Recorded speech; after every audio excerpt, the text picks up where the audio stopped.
Hi friends, welcome to public tech world. Friends, ಈ ವಿಡಿಯೋದಲ್ಲಿ ನಮ್ಮ ಫೋಟೋಗಳ ಮುಖದ ಮೇಲೆ ಇರತಕ್ಕಂಥ ಪಿಂಪಲ್ಸನ್ನು ರಿಮೂವ್ ಮಾಡುವುದು ಹೇಗೆ ಅಂತ ಈ ವಿಡಿಯೋದಲ್ಲಿ ನಿಮಗೆ ತಿಳಿಸ್ಕೊಡ್ತಾ ಇದ್ದೀನಿ.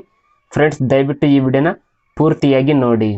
ಫ್ರೆಂಡ್ಸ್, ನೀವು ಮುಖದ ಮೇಲೆ ಇರತಕ್ಕಂಥ ಪಿಂಪಲ್ಸನ್ನು ರಿಮೂವ್ ಮಾಡಬೇಕಂದ್ರೆ ನೀವು ಸ್ನ್ಯಾಪ್ಸೀಡ್ ಅನ್ನೋ ಅಪ್ಲಿಕೇಶನ್ನ ಇನ್ಸ್ಟಾಲ್ ಮಾಡ್ಕೊಳ್ಬೇಕಾಗತ್ತೆ. ಈ ಒಂದು ಅಪ್ಲಿಕೇಶನ್ನ ನಾನು ಈ ವಿಡಿಯೋದ ಡಿಸ್ಕ್ರಿಪ್ಷನಲ್ಲಿ ಕೊಟ್ಟಿರ್ತೀನಿ, ಅಲ್ಲಿಂದ ಕೂಡ ನೀವು ಇನ್ಸ್ಟಾಲ್ ಮಾಡ್ಕೊಳ್ಬೋದು ಅಥವಾ ಪ್ಲೇಸ್ಟೋರ್ನಿಂದ ಕೂಡ ನೀವು ಇನ್ಸ್ಟಾಲ್ ಮಾಡ್ಕೊಳ್ಬೋದು.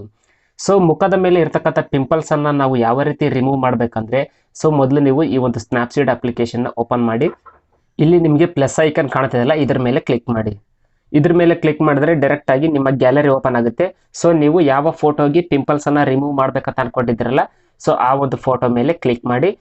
ನೀವು ಫೋಟೋ ಮೇಲೆ ಕ್ಲಿಕ್ ಮಾಡ್ತಾ ಇದ್ದಾಗೆ ನಿಮಗೆ ಈ ರೀತಿಯಾಗಿ ಬರುತ್ತೆ. ಇಲ್ಲಿ ಕೆಳಗಡೆ ನಿಮಗೆ ಟೂಲ್ಸ್ ಅಂತ ಆಪ್ಷನ್ ಇದೆ ನೋಡಿ, ಈ ಒಂದು ಟೂಲ್ಸ್ ಮೇಲೆ ಕ್ಲಿಕ್ ಮಾಡಿ. ಟೂಲ್ಸ್ ಮೇಲೆ ಕ್ಲಿಕ್ ಮಾಡಿದ್ರೆ ಇಲ್ಲಿ ನಿಮಗೆ ಹೀಲಿಂಗ್ ಅಂತ ಇರುತ್ತೆ. ನೀವು ಹೀಲಿಂಗ್ ಆಪ್ಷನ್ ಮೇಲೆ ಕ್ಲಿಕ್ ಮಾಡಿದ ನಂತರ ಈ ಒಂದು ಫೋಟೋನ ಜೂಮ್ ಮಾಡ್ಕೊಳ್ಳಿ. ಜೂಮ್ ಮಾಡ್ಕೊಂಡ ನಂತರ ಈ ಒಂದು ಪಿಂಪಲ್ಸ್ ಎಲ್ಲಿವೆ ಅಂತ ನೋಡಿಕೊಂಡು ಈ ರೀತಿಯಾಗಿ ಕೈನಿಂದ ಈ ರೀತಿಯಾಗಿ ಡ್ರ್ಯಾಗ್ ಮಾಡಿ. ನೋಡಿ, ಪಿಂಪಲ್ಸ್ ಎಲ್ಲ ಡಿಲೀಟ್ ಆಗ್ತಾ ಇದೆ. ಈ ರೀತಿಯಾಗಿ ನೀವು ಪಿಂಪಲ್ಸನ್ನು ಡಿಲೀಟ್ ಮಾಡ್ಕೊಳ್ಬೋದು. ಇಲ್ಲಿ ನೋಡಿ, ಈ ರೀತಿಯಾಗಿ ನೀವು ಯಾವುದೇ ಪಿಂಪಲ್ಗಳನ್ನು ನೀವು ಮುಖದ ಮೇಲೆ ಇರ್ತಕ್ಕಂಥ ಪಿಂಪಲ್ಸನ್ನು ನೀವು ಡಿಲೀಟ್ ಮಾಡ್ಕೊಳ್ಬೋದು. ಆ ನಂತರ ಇಲ್ಲಿ ಕೆಳಗಡೆ ರೈಟ್ ಮಾರ್ಕ್ ಇದೆಲ್ಲ, ರೈಟ್ ಮಾರ್ಕ್ ಮೇಲೆ ಕ್ಲಿಕ್ ಮಾಡಿ. ರೈಟ್ ಮಾರ್ಕ್ ಮೇಲೆ ಕ್ಲಿಕ್ ಮಾಡ್ತಾ ಇದ್ದಾಗೆ ಆ ಒಂದು ಪಿಂಪಲ್ಸ್, ನಿಮ್ಮ ಮುಖದ ಮೇಲೆ ಇರ್ತಕ್ಕಂಥ ಪಿಂಪಲ್ಸ್ ರಿಮೂವ್ ಆಗುತ್ತೆ. ಈ ಒಂದು ಫೋಟೋನ ಸೇವ್ ಮಾಡಬೇಕಂದ್ರೆ ಇಲ್ಲಿ ಎಕ್ಸ್ಪೋರ್ಟ್ ಇದೆಲ್ಲ, ಎಕ್ಸ್ಪೋರ್ಟ್ ಮೇಲೆ ಕ್ಲಿಕ್ ಮಾಡಿ.